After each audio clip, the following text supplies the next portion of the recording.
It's like the changing of the seasons. There's a consistent pattern across our economy year after year.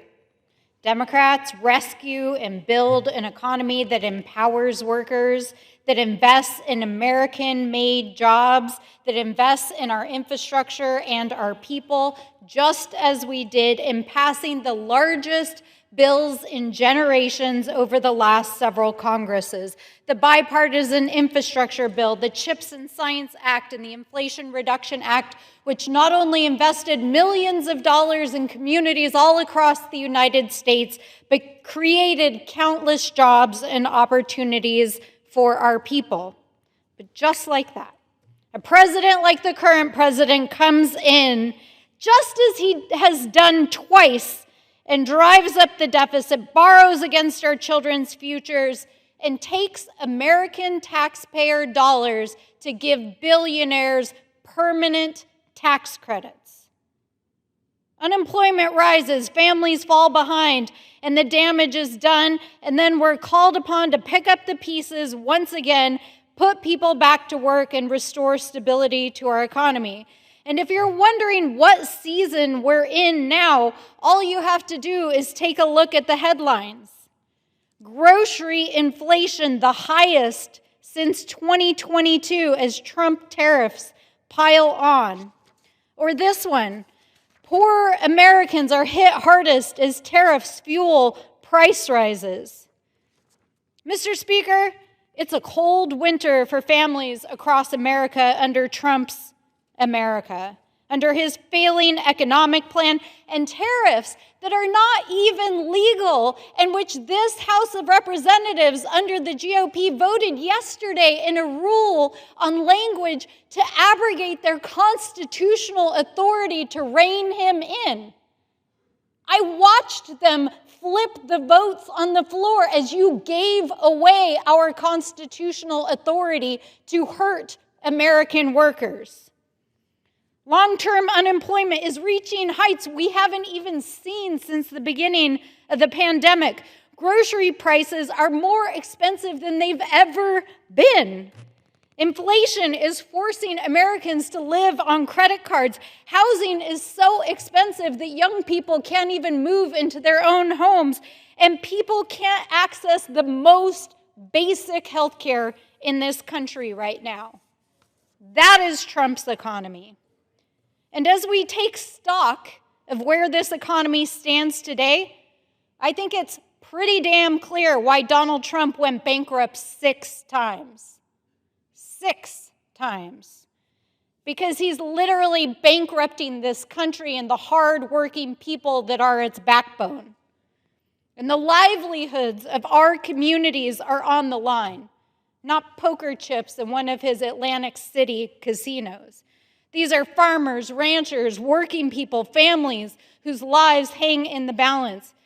In New Mexico, our farmers are being crushed under the weight of these tariffs, losing export markets, watching the USDA programs that once purchased homegrown, healthy food to put into our schools and food banks dry up. And here's another headline, Farmageddon. Many U.S. farmers are warning that they're at a breaking point. A breaking point, just like our families. Farmers who depend on reliable markets. And when the president imposes tariffs on our allies, depending on which way the wind is blowing on any given day, he forces hard-working people into this country into financial ruin. And the result? Only the largest corporations and the rich get richer, driving prices up, driving small farmers out, consolidating our food system, and pushing the American dream and just basic dignity further out of reach for our people.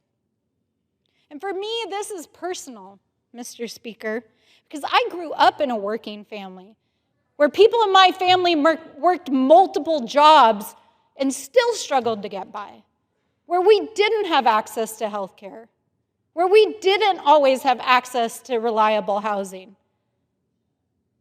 So this is personal. In New Mexico, there are thousands of families who are just struggling to make it to the end of the month.